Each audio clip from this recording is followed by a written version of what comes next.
मेरा नाम राहुल है। मैं लखनऊ के एक गांव में रहता था, पर एमए करने के बाद मुझे मुंबई में अच्छी नौकरी मिल गई।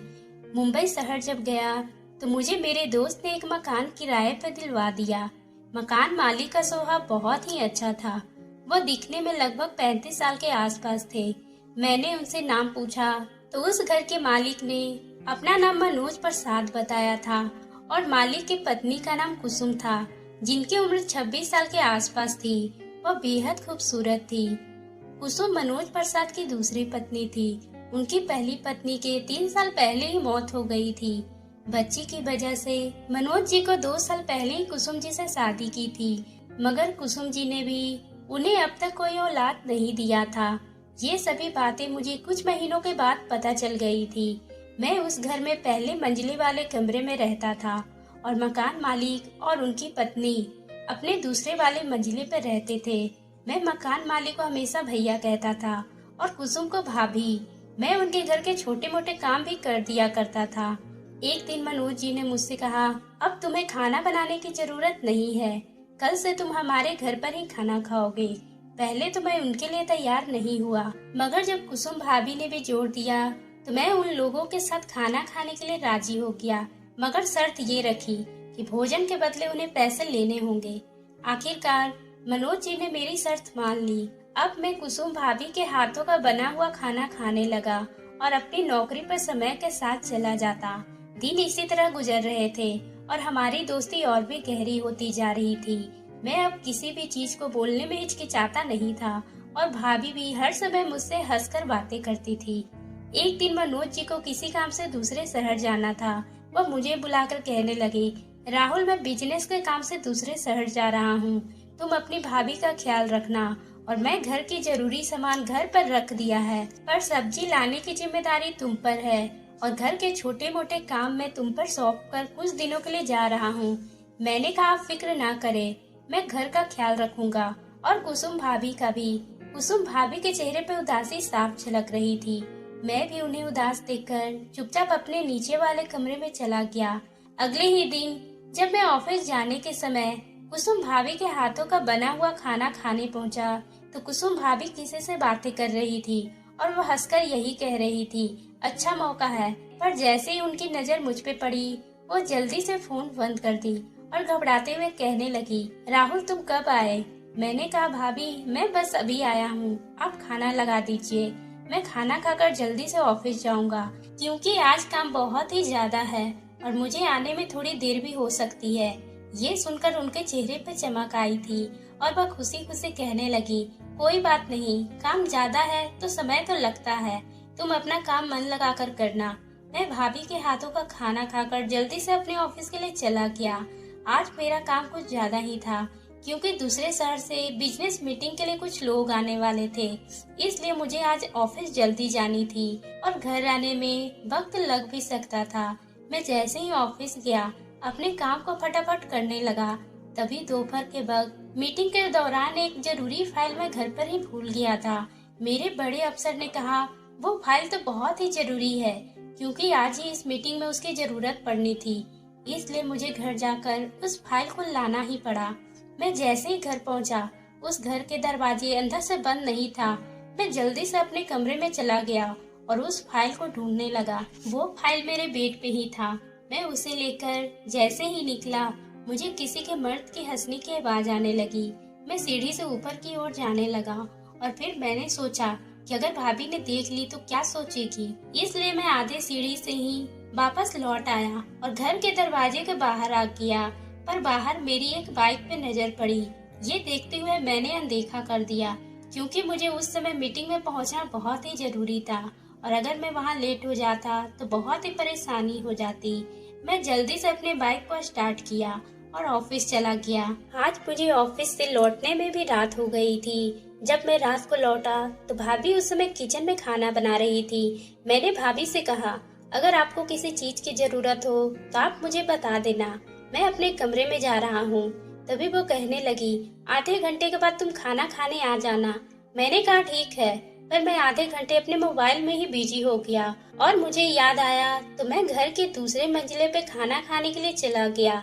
भाभी वहाँ भैया से बात कर रही थी और वह कह रही थी कि यहाँ बिल्कुल सब ठीक ठाक है और राहुल मेरी काफी मदद कर रहा है। मुझे किसी चीज की कोई परेशानी नहीं। तभी भैया ने कहा कि मुझे घर आने के लिए कुछ दिन और लग जाएंगे क्योंकि यहाँ काम बहुत ही ज्यादा है।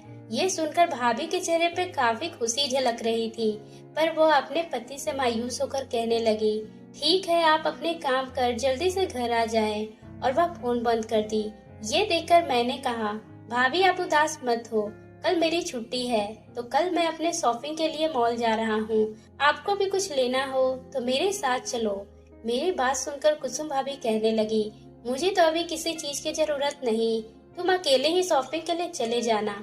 मैंने कहा ठीक है, और मैं अगले दिन शॉपिंग के लिए बाजार चला गया। जब मैं शॉपिंग कर घर लौटा तो वही बाइक उस घर के दरवाजे पे लगी हुई थी। मैं तो उस घर के नीचे वाली मंजिले पे रहता था, इसलिए ऊपर जाकर देख भी नहीं सकता था आखिर कौन आया है। पर मैं जैसे ही अपने कमरे में जाने लगा, मुझे किसी के हंसने की आवाज आने लगी। इस बार मुझसे रहा नहीं गया और मैं धीरे धीरे कदमों से सीढ़ी की तरफ बढ़ने लगा। और जैसे ही मैं कुसुम भाभी के दरवाजे की तरफ बढ़ा, यह आवाज बिल्कुल शांत हो गई थी। मैंने भाभी से दरवाजा खटखटाया और कहा, भाभी आप ठीक तो हैं? कोई परेशानी की बात तो नहीं? भाभी हड़बड़ा कर कहने लगी, नहीं तो, मैं बस फोन पर बातें कर रही थी और कोई परेशानी की बात नहीं है। तुम जाकर अपने कमरे में आराम कर लो। मैं बिल्कुल ठीक हूँ। पर मुझे बहुत ही अजीब लग रहा था क्योंकि मैं अपने कानों से किसी मर्द का आवाज सुना था। मैं अपने कमरे में वापस चला गया और मॉल जाने की वजह से काफी थक गया था, तो मैं दिन के वक्त ही सो गया। जब मेरी नींद टूटी तो शाम के 7 बज चुके थे और मैं अपने दोस्तों के साथ कुछ देर बाहर जाने के बाद रात को घर पहुंचा तो उस समय देखा कि भाभी एक हाथ में थाली लिए हुए मेरे दरवाजे पर खड़ी थी। मैंने कहा, भाभी आपने कष्ट क्यों किया? मैं खुद ही खाने के लिए आने वाला था। वो कहने लगी, आज तुम अपने कमरे में ही खाना खा लो। भाभी के चेहरे की तरफ देखा, वो काफी डरी हुई सी लग रही थी। मुझे लगा शायद ज्यादा देर किया, इसी वजह से वह परेशान हो। मैंने उनसे कहा, मुझे माफ कर दो, इतनी रात को मेरी वजह से आपको परेशानी हुई हो तो उन्होंने खाना रखकर ऊपर वाले कमरे में चली गई और फिर अंदर से दरवाजा बंद कर ली। मैं तो दिन के वक्त सो चुका था, इसलिए मुझे नींद भी आने वाली नहीं थी और मैं अपने मोबाइल में फिल्म देख रहा था। उसी दौरान मुझे ऊपर वाले कमरे से हल्की सी आवाज आ रही थी। मुझे लगा कहीं भाभी की तबीयत तो खराब नहीं, और मैं धीरे से ऊपर की ओर चला गया। जैसे मैंने दरवाजा खटखटाने का सोचा, मुझे अंदर से किसी मर्द की आवाज आ रहा था, तो मैंने बिना दरवाजा खटखटाए बगल वाली खिड़की से झांकने की कोशिश किया तो देखा एक आदमी भाभी के साथ था। मैं चुपचाप अपने कमरे में चला आया और ये सोचने लगा, वह कौन है? मैंने तो पहली बार उसे देखा क्योंकि मुझे यहाँ आए हुए 6 महीने ही हुए थे, इसलिए मैं यहाँ पर ज्यादा किसी को जानता नहीं था। पर मुझे उन दोनों को देखकर शक जरूर हुआ था। मैंने सुबह भाभी के कमरे में जाकर बोला, भाभी मैंने आपको कल उस आदमी के साथ आपको देखा था। ये सुनकर वो एकदम से घबरा गई और मेरे सामने रोने लगी और कहने लगी, तुम ये बात मनोज जी से मत कहना, नहीं तो वो मुझे घर से निकाल देंगे। मैंने कहा, आप उन्हें धोखा क्यों दे रही है? वो तो इतने अच्छे हैं। भाभी कहने लगी, मैं किसी और से प्यार करती हूँ, इसलिए मैं मनोज जी के साथ रहना नहीं चाहती थी क्योंकि वह उम्र में मुझसे बहुत ही ज्यादा बड़े हैं और मैं एक गरीब घर की लड़की थी, इसलिए मजबूरी में आकर मेरे माँ बाप ने मेरी शादी मनोज जी से करवा दी। पर मैं इस शादी से आजाद होना चाहती हूँ। मैं जब ये सुना तो मैंने भाभी से कहा, क्या आपको लगता है वो लड़का आपको जिंदगी भर खुश रखेगा? अगर आपको विश्वास ना हो तो आप एक बार उसका इम्तिहान लेकर देखें। मुझे पूरा यकीन है कि वो आपको धोखा जरूर देगा। तभी अगले ही दिन भाभी ने रात के समय अमन को फोन किया और बोली, मुझे इस घर से भगाकर ले चलो। जब अमन ने भाभी की बात सुनी, वो एकदम से हैरान रह गया और कहने लगा, मेरे पास तो कोई रोजगार भी नहीं है और ना ही मेरे पास रहने के लिए घर, मैं तुम्हें कहाँ ले जाऊंगा? और उसने फोन जल्दी से काट दिया। भाभी जब दोबारा फोन की तो अमन का फोन स्विच ऑफ बता रहा था। ये जानकर भाभी को बहुत ही हैरानी हुई थी और वो एकदम से रोने लगी और कहने लगी, राहुल मुझे माफ कर दो, अब मुझे समझ आ गया है कि अमन मुझसे प्यार नहीं करता था, सिर्फ मेरा इस्तेमाल कर रहा था। भाभी को रोता हुआ देखकर मुझे भी भाभी पर तरस आने लगा। मैंने भाभी से कहा, मैं वादा करता हूँ कि जो कुछ हुआ मैं मनोज जी से कभी नहीं बताऊंगा, पर आप भी मुझसे एक वादा करो कि आप मनोज जी से जिंदगी भर साथ रहोगी और कभी भी ऐसी गलती करने की सोचोगी भी नहीं।